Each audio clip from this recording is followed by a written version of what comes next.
पहलगाम में आतंकवादियों द्वारा हिंदुओं पर की गई कायरतापूर्ण हरकत पर पूरे देश भर में रोष है। अंबाला में युवा कांग्रेस नेता जग्गा खेरा ने भी पहलगाम में मारे गए लोगों के लिए कैंडल मार्च निकाला और उन्हें श्रद्धांजलि भेंट की। इस अवसर पर भारी संख्या में युवा मौजूद रहे और हिंदुओं के लिए इंसाफ की मांग की। युवा नेता जग्गा खेरा ने कहा कि पहलगाम में परिवारों को उजाड़ने का काम हुआ है, उन्होंने टारगेट करके मारा गया है। उन्हें सरकार शहीद का दर्जा देने का काम करे। पूरा देश सरकार के साथ है, सरकार इस पर कड़ा एक्शन लेते हुए जवाब देने का काम करे। वहीं जग्गा खेरा ने कहा कि हिंदुओं ने हमेशा शांति और भाईचारे की बात की है, इसलिए हमें जिनका उस हमले से कोई लेना देना नहीं, उन्हें कोई नुकसान नहीं पहुंचाना चाहिए। जग्गा खेरा ने कहा यह सरकार का फेलियर है, इतना असला लेकर आतंकवादी कैसे देश में घुस आए, इसका जवाब सरकार को देना चाहिए। उन्होंने कहा अब पाकिस्तान को कड़ा जवाब देने का समय आ गया है, पूरा देश सरकार के साथ है, सरकार बिना देरी के एक्शन लेने का काम करे। जो कैंडल मार्च हमने आज अनाज मंडी से मानव चौक तक निकाला है, ये जो हमारे वहाँ पर भारत के नागरिक शहीद हुए हैं, क्रूरता से उनकी हत्या हुई है, उनको श्रद्धांजलि देने के लिए हमने ये कैंडल मार्च निकाला है।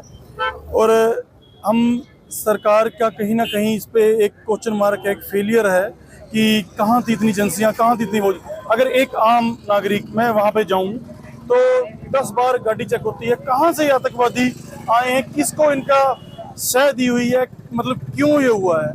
और हम सरकार से एक मांग करते हैं कि सारा देश इकट्ठा है, आप पाकिस्तान पर, आतंकवाद पर एक कड़ा फैसला लें और उनको जो शहीद हुए हैं इनको इंसाफ दें और इनके लिए जो भी बन पड़े वो आपको उनके लिए करना चाहिए। और हमारी एक मांग है आपके माध्यम से, इन लोगों को शहीदी का दर्जा दिया जाए, शहीद का दर्जा दिया जाए और नौकरी और पैसा जो भी किसी माध्यम से इनकी एक शहीद का जो प्रक्रिया है मदद करने की वो इन्हें की जाए।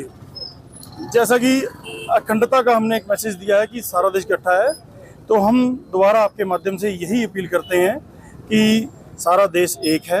आप लोग जो यहाँ पर कोई भी, जैसे अम्बाला में भी एक घटना हुई कल और परसों में, अम्बाला और कैंट में, आप यहाँ पे जो मुस्लिम है ये कोई इनका कोई कसूर नहीं, आप इनको मतलब कुछ कह के कुछ नहीं होने वाला। आप आतंकवाद पर प्रहार करें, पाकिस्तान जो इसके पीछे है उस पर प्रहार करें।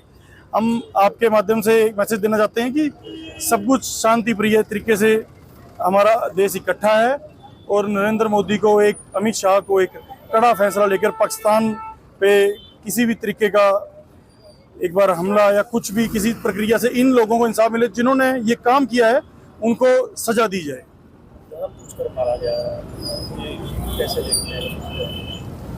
जानबूझकर मारा गया, जैसे मैंने आपको बताया कि एक आम आदमी जाए तो उसकी गाड़ी 15-15 बार चेक होती है।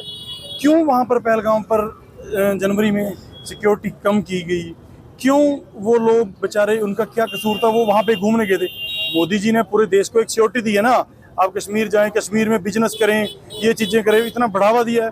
तो मोदी जी आपकी गारंटी पे लोग वहाँ पर गए हैं और आपकी ही जिम्मेदारी बनती है उन लोगों की सेफ्टी की। तो बड़ी क्रूरता के साथ उनको मारा गया, उन लोगों को इंसाफ दिया जाए।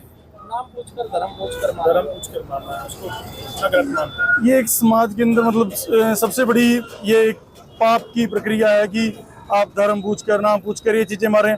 5 उंगलियां जैसी नहीं है, कुछ चुनिंदा लोग एक धर्म को, एक जाति को हमेशा से नुकसान करते हैं।